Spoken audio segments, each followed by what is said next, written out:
രക്ഷാദൗത്യം ഏകോപിപ്പിക്കാൻ ആരോഗ്യമന്ത്രി വീണ ജോർജ് കുവൈറ്റിലേക്ക് പോകും. ദുരന്തത്തിൽ മരിച്ചവരുടെ കുടുംബത്തിന് 5 ലക്ഷം രൂപയും പരിക്കേറ്റവർക്ക് 1 ലക്ഷം രൂപയും ധനസഹായം നൽകാനും മന്ത്രിസഭായോഗം തീരുമാനിച്ചു.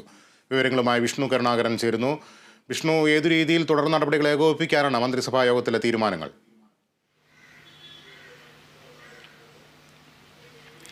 ലിബീഷ്, ഇന്ന് ചേർന്ന അടിയന്തര മന്ത്രിസഭാ യോഗത്തിലാണ് കുവൈത്തിലെ തീപിടുത്തത്തിൽ മരണപ്പെട്ടവരുടെ കുടുംബാംഗങ്ങൾക്ക് സംസ്ഥാന സർക്കാർ 5 ലക്ഷം രൂപ വീതം ധനസഹായം അടക്കമുള്ളവ നൽകാൻ തീരുമാനിച്ചത്. പരിക്കേറ്റ മലയാളികൾക്ക് 1 ലക്ഷം രൂപ വീതം നൽകാനും ഇന്ന് ചേർന്ന മന്ത്രിസഭാ യോഗം തീരുമാനിച്ചു. ആരോഗ്യ വകുപ്പ് മന്ത്രി വീണ ജോർജ് അടിയന്തരമായി കുവൈത്തിലേക്ക് പുറപ്പെടും. ഒപ്പം സ്റ്റേറ്റ് വിഷൻ ഡയറക്ടറും ഉണ്ടാകും.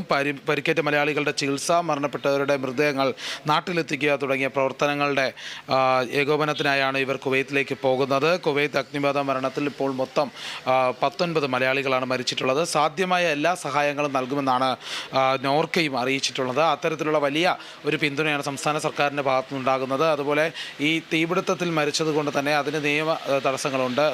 മൃതദേഹം നാട്ടിലെത്തിക്കാൻ ഇനി പെരുന്നാളിൻ്റെ അവധികൾ കൂടി അടുക്കുന്നതോടെ തന്നെ വളരെ വേഗത്തിൽ ഇത് നടപ്പിലാക്കാനാണ് സംസ്ഥാന സർക്കാരും കേന്ദ്ര മന്ത്രിയോടൊപ്പം അവിടേക്ക് പോകുന്നത്. എന്തായാലും ഇതിലൊരു ഉറപ്പായ ഒരു തീരുമാനം. വളരെ വേഗത്തിൽ തന്നെ മൃതദേഹം എത്തിക്കുന്നു, വേണ്ട ചികിത്സ ഉറപ്പുവരുത്തുന്ന കാര്യങ്ങൾ നോക്കുന്നു. അതോടൊപ്പം തന്നെ ധനസഹായം അടക്കമുള്ള കാര്യങ്ങളും നൽകാനായാണ് തീരുമാനം. ഇതിന് പുറമെ തന്നെ നോർക്കയും പല സ്വകാര്യ വ്യക്തികളിൽ നിന്നും ധനസഹായം സ്വീകരിക്കുന്നുണ്ട്. എന്നിട്ട് ഈ അപകടത്തിൽ മരിച്ചവരുടെ കുടുംബങ്ങളിലേക്ക് പണം നൽകാനുള്ള സംവിധാനവും ഒരുക്കുന്നുണ്ട്.